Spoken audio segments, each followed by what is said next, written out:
I straight? Ooh. Maybe I should put my hair in. I might do a Q&A. Yes. If you want, leave your questions down below. If I get enough questions, I'll answer them for you guys. And yeah. Hi everyone, it's me. And today we're going to be doing a revision tips, tricks video for you guys. You know what, a lot of people actually DM'd me on Instagram asking for this type of video and asking me tips on my revision and stuff, so I thought I'd give it to you, so here I am. So I've got everything on my iPad. I've got, what have I got on here? I've got organisation, time management, how to actually study, and just like apps for you to help you revise and everything. This is how I revise. I'm not saying that everyone should revise like this. Obviously there's different techniques and stuff that you should use, but here are some of my tricks that hopefully will help you during the exam season. I'm coming up to my GCSEs and I'm shitting myself, but hopefully it'll all be okay in the end. You know what, if you do your best, no one can tell you that you haven't done well. But anyways, let's just get started. First we're going to talk about organisation. My first tip is keep the place that you're working clean and tidy. I can't tell you how much your environment changes your mindset. I mean, if you have a clean desk, clean workspace, you're going to be more motivated to work and revise. Not when it's messy and got lots of books and papers just everywhere, because you're going to want to clean it and that takes time. So you need to clean it beforehand, before you do your work. That just gives you another reason to procrastinate. Procrastinating is another story, we're going to get into that. You need to keep your workspace clean because then you have no reason not to do your work.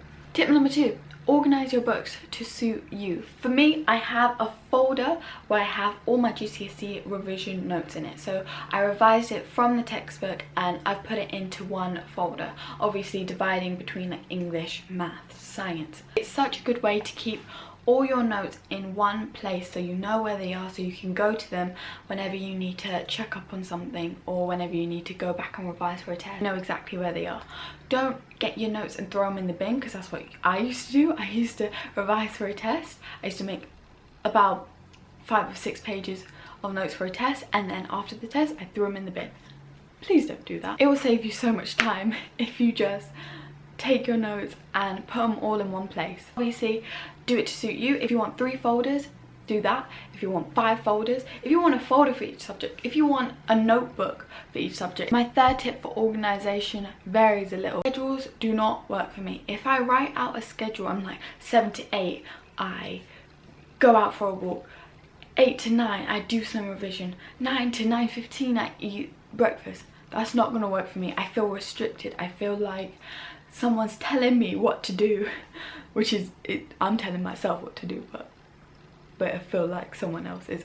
Anyway, you need to have something that will work for you. For me, to-do lists work for me, so I can do it whatever time I want. If I wanted to revise at 6 o'clock in the evening, I'll revise 6 o'clock in the evening. If I feel like revising at 8 o'clock in the morning, I'll revise at 8 o'clock in the morning. But as long as I get my to-do list finished and I tick off everything on my to-do list, whether it be revise chapter 1, do an hour of art, whatever it is, I get my to-do list done for the day. You have to still be strict. Like with revision, you always have to be strict. I don't mean waking up at 3 p.m. on a Saturday and saying, okay, I'm going to start my work at 5 p.m. No, I'm saying wake up at 8-ish if you want, do some work at 9-ish, take a long break and do some work at 11-ish. You know? Time management. I think this is the most important tip out of the whole thing, and that is, don't think about the amount of hours of work you do, but think about the quantity and quality of the work that you do. Because you can sit there for about 5 hours and do 10 chapters of the book, right?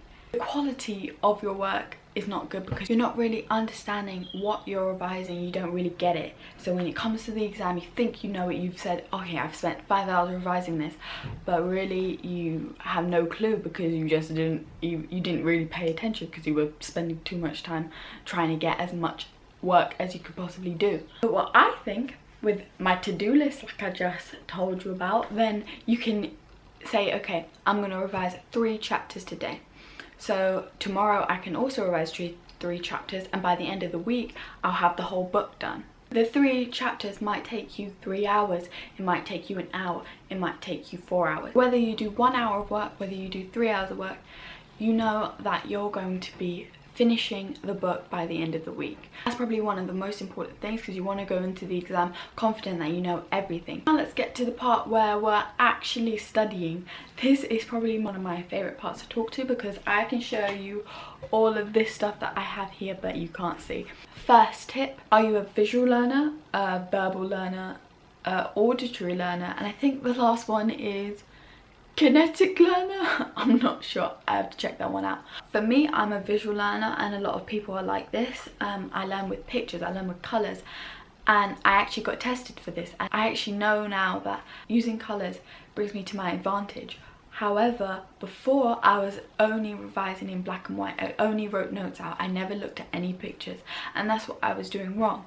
But now that I know that I'm a visual learner, I can use colour and pictures, and I can remember it, and it all come up in my brain when I'm in the test. I can picture like a mind map. I found that I'm studying less but studying smarter. I'm going to show you a couple of things that if you're a visual learner you can do. I have these pens.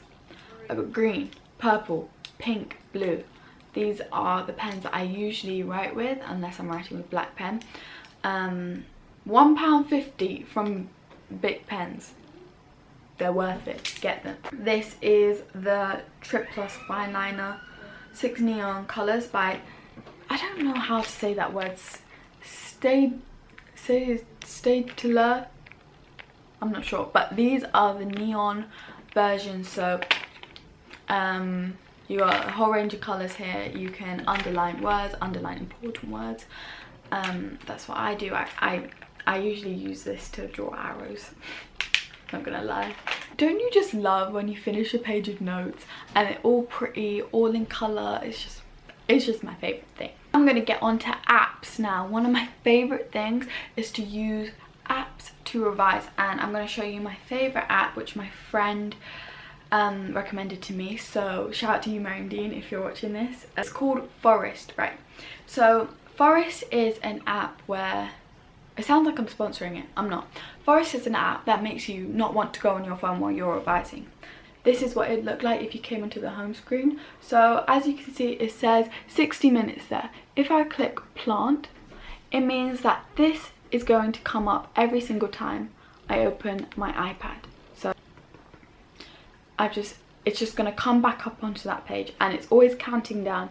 However, if I want to go on my phone, which I can do, so if I click out of this app and just start going on my phone, just doing anything, then I can open up this forest again, but my tree that was growing is dead, and it will do that until the timer goes off. And you have an emotional connection to this tree. Like, I thought this app wasn't going to work. Like, I was like, I'm just going to give up every single time and make this tree die.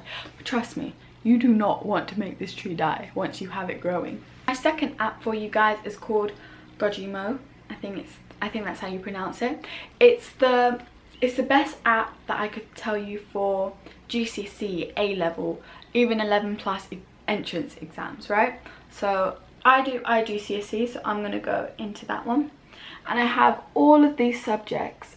That I can choose to get questions from. So if I go into geography, for example, it will say random test, select topic, or progress report. If I click select topic, then I can choose all of the GCSE topics and click one. And if I go into something that I've learnt, and they'll give me GCSE style questions right up on here, and I can do this on the go. I can do it while I'm in the car. You can do it while you're going to the exam. So it says here, which of these is not an associate member of Mexico? I don't actually know. So if I click one, then you can see that not only will it give you the answer, but it will give you an explanation why the answer is correct. And this is amazing. The explanation is probably the best part of it, because you want to understand why you got it wrong. Also, I had a man come to my school and talk to us about revision, and I'm going to tell you some of the things he told me, well, my whole class. There's 10 things, all of them are pretty good.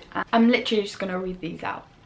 Number 1, work through past exam papers. These are amazing because the exam papers are the actual type of exams that you're going to do, so you want to know this. Write revision notes on flashcards. So things like these you need, because you're getting a lot of information and you're squeezing out the most important parts of the information and writing it down to summarize on this flashcard. Draw spider diagrams using pictures and color. Again, if you're a visual learner, you can create a mind map, and then when you're in the exam you can do that mind map and you can create it in your mind again, like the ones that you draw at home, and you'll just remember information that you've connected to this mind map. Use revision guides, apps, videos and websites. Things like this is the CGP GCSE geography. This is just an example that I show you.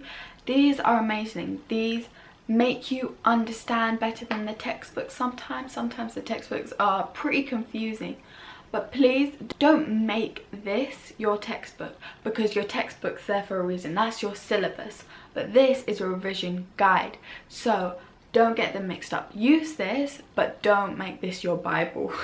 Record key points on your phone. So record the key points, listen to them back, like when you're about to go to sleep, when you're in the car, when you have some spare time, listen to your recordings. Stick up posters and post-its. This one I found really good, because if you close your eyes and think of the walls in your room, you know exactly where everything is. If you stick up a poster of your geography diagrams on the wall and you close your eyes and you think about your wall, you can see exactly what will be on that geography poster. Explain a topic to your parents or friend. This one's really good as well. So if you can't explain your topic, the thing that you've just revised, to your friend, the chances are that you don't really know it well enough, so you have to keep on going over that until you can actually teach it to someone else. Last one, don't sit there flicking through your notes. That's bad. You won't remember it. You watch TV and you're flicking through your notes. You're gonna watch the TV, you're not gonna pay attention to your notes at all, you know, so don't do that. My last thing I just want to say is, exams are not everything. Make sure that you do your best and you work really hard for them, but don't be miserable. Don't spend 2 months locked up in your room doing revision exam papers all day. Don't do that. It's probably one of the worst things you can do. I hope everyone's exams go amazingly well. I hope you get the grades that you want, and I hope you really like this video. I really like talking to you guys. Oh, by the way, I'm nearly at 500 subscribers, so make sure you subscribe, and I'll see you in my next video. And yep, zoop.